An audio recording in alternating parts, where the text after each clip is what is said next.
Hello, in this video I'm going to show you how to customize volume bar on Samsung Galaxy A14. Go on Play Store, tap on search here, custom volume bar. I am selecting this application, install it,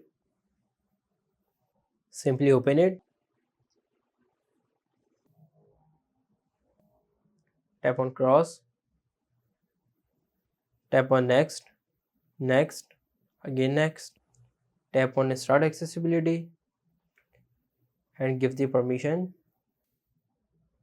tap on install apps, tap on custom volume panels and enable it from here. Allow it, tap on skins. For example, I am selecting this skin. As you can see, I have another skin right now, so I will select this.